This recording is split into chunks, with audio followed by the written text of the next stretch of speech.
What if the most religious, helpful person in your neighborhood was actually a serial killer who buried his victims under his own bedroom floor?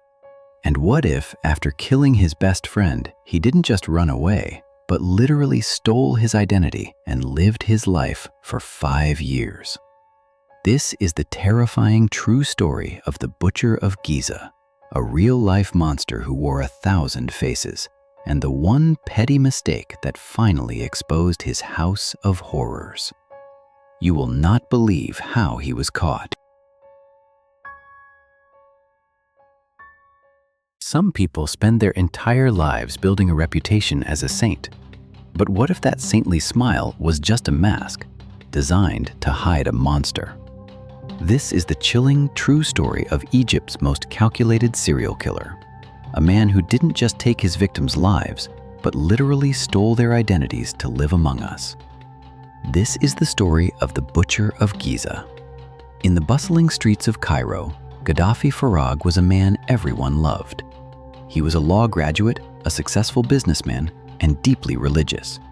If you needed help, you went to Gadafi. But beneath this pious exterior lay a cold, psychopathic mastermind. His dark descent began in 2015. Gaddafi's childhood friend, Reda, was an engineer working abroad. For years, Reda trusted Gaddafi, sending him his life savings to invest. But when Reda returned to Egypt unexpectedly, demanding to see the financial books, Gaddafi knew his time was up. He had already spent the money. Instead of confessing, Gaddafi invited his best friend over for lunch. He laced the food with deadly poison. As Reda took his final breaths, Gaddafi didn't panic. He dug a deep pit right beneath the floorboards of his apartment, buried his friend, and cemented it over. To throw off suspicion, he used Reda's phone to text the family, claiming he had been arrested by the police. But a monster, once it tastes blood, rarely stops. Shortly after, a young woman named Nadine, who worked for Gaddafi, threatened to expose a dark secret that would ruin his upcoming marriage. Gaddafi acted swiftly. He lured her in, ended her life, and buried her in another room of the very same apartment. He then told her family she had run away to pursue acting abroad. Months later, his own wife, Fatima, discovered he had stolen a massive sum of money from her. When she confronted him, she met the same fate. Poisoned, struck down, and buried under the tile floor, still wearing her gold jewelry. Gaddafi's apartment had officially become a house of horrors, a private graveyard right in the middle of a crowded city. Realizing the walls were closing in, Gaddafi did something terrifying. He forged an ID using the name of his dead friend, the engineer Reda.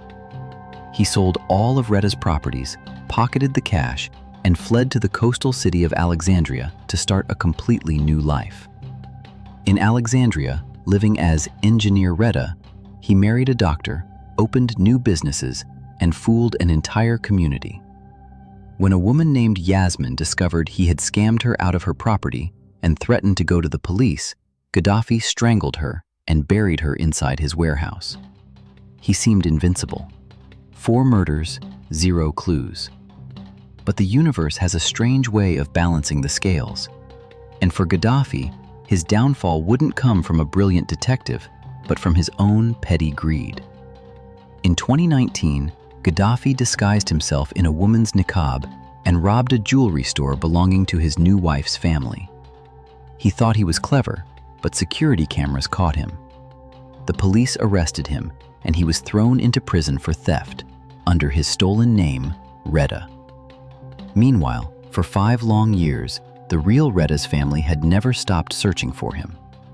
One day in 2020, during a routine check on the Ministry of Interior's database, they froze in shock. The system showed that Reda was currently serving a prison sentence for theft in Alexandria. Knowing their wealthy engineer brother would never commit petty theft, the family rushed to the prison. When the guards brought the prisoner out, the family didn't see Reda. They looked into the eyes of Gadafi Farag. The illusion shattered instantly. The police reopened the missing person files, and under intense interrogation, the modern-day Jekyll and Hyde finally cracked. He led investigators back to his apartments, where forensic teams chipped away the concrete to find the skeletal remains of his victims. Gadafi Farag was sentenced to death. The man who wore 1,000 faces finally ran out of masks, leaving behind a chilling reminder that sometimes the devil wears the smile of your closest friend. The file is closed, but the mystery continues. Subscribe to the archive files for more untold stories. Until next time.